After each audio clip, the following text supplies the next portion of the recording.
Happy New Year! It's Kathryn Martin, President and CEO of the Santa Barbara Symphony, here with a January 2023 update. And before I invite you to attend this month's performances on January 21st and 22nd and share some updates, I'd like to offer a big Santa Barbara Symphony thank you to everyone who included us in your year-end giving. More than 135 donors helped us to exceed our year-end goal, raising over $75,000 in support of our mission.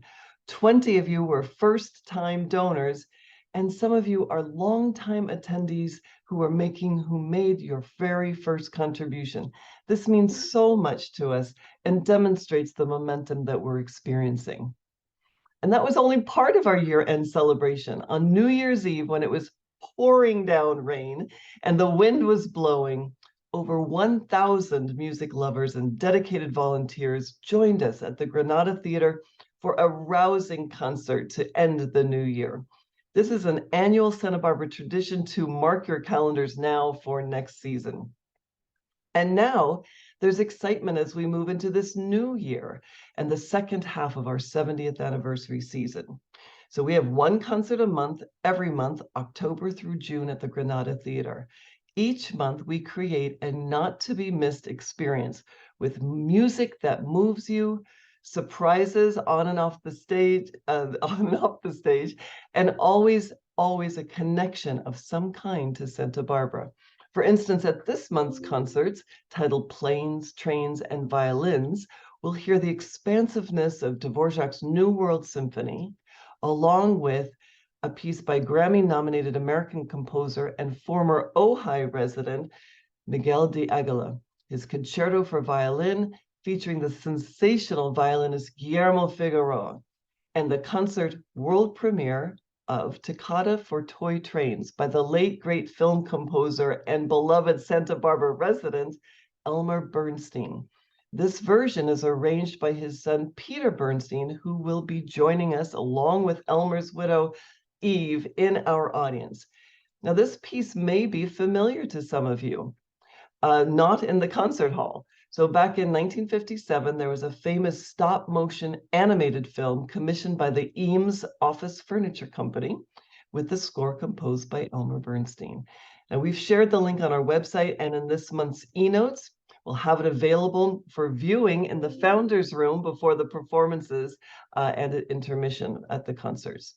Now, this film was an American Film Festival Trophy Award winner in 1959 and features trains, cars, and wind-up models to tell the story of both a journey, and those themes of journey are definitely in the January concert, and the pleasures, they say, of unself-conscious design. And for an additional surprise, we really took this theme to heart. We're collaborating with our model railroading community, and we'll feature a real working vintage model railroad displayed in the Granada's Founders Room, provided by local model railroading collector and enthusiast, David Halbison. Now, of course, at every monthly performance, goosebump moments, that's what I call them, goosebump moments are felt, and that are only possible because of the musicians that we have working under the baton of Maestro Cabaretti. And speaking of that, you're going to be seeing in the press that we just appointed Amy Tatum as principal flute. There were over 150 applications for this position, and 70 top professionals traveled from around the globe to Santa Barbara to vie for this spot in the orchestra. Really exciting, and we're so happy, and Amy will be playing on this next performance. Also exciting is that while, it's funny to say it's exciting, but while, like all organizations, we're still facing the impact of COVID on attendance, people coming back into the concert hall.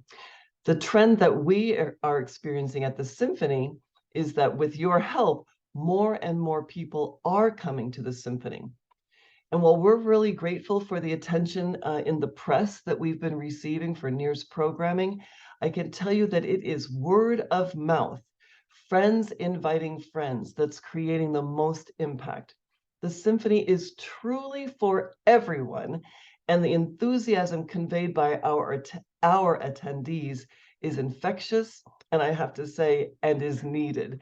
Your telling your friends is one of our largest, most effective marketing strategies. So thank you for sharing your enthusiasm with your friends and neighbors. Now, of course, as a local creator, we employ hundreds of creatives and vendors here in our community. There is always much going on before the performances and outside of the concert hall in January. Well, every month, but in January, want to make sure that you know that prior to all of our Sunday afternoon performances, we gather in the Granada for the free Conversations with Cabaretti series, where Nair talks with the guest artists, with the composers, and answers your question about that the upcoming program. Our crescendo donors in January are being treated to sitting on stage during a working rehearsal with Nair. Even the most experienced concert goers have been absolutely just shocked, blown away by what it feels like, what it feels like, what it sounds like to be on stage in a working rehearsal. So we look forward to welcoming our crescendo donors for that in January. Our 3 youth ensembles are rehearsing for their upcoming performances, and the Youth Symphony Concerto Competition application deadline of January 15th is fast approaching. This concerto competition is open to all Santa Barbara music students, and the information can be found on our website. And finally, I think, our artist residency with jazz saxophone legend Ted Nash, where he's performing next month, it's already underway. Ted, as many of you know, is a member of Jazz at Lincoln Center. He's appearing with the symphony on our February performances called Transformation. Our friends at the Santa Barbara Museum of Art, they host an annual arts-based educational workshop for youth. And this year, in partnership with the symphony, they chose to have Ted lead a musical composition workshop for local youth based on the theme of transformation. So we are really excited to see what this workshop, which includes members of our own Youth Symphony as students and local schools, what they are going to be creating. You can experience Ted performing in an intimate house concert at our February concert aperitif. And again, there's a lot going on this month. So for all of the details, I invite you to read our January e-notes, visit our website. We have the best URL. Our web address is thesymphony.org. Please follow us on social media. Stay connected. There's lots going on. This month, we've experienced storms, rain, disruption. So coming together as a community through symphonic music is something that I look forward to and I'm so grateful for. It feels good. It feels good. So I invite you, please join me and invite your friends to join you at the performances on January 21st and 22nd. Have a great month. See you at the Symphony.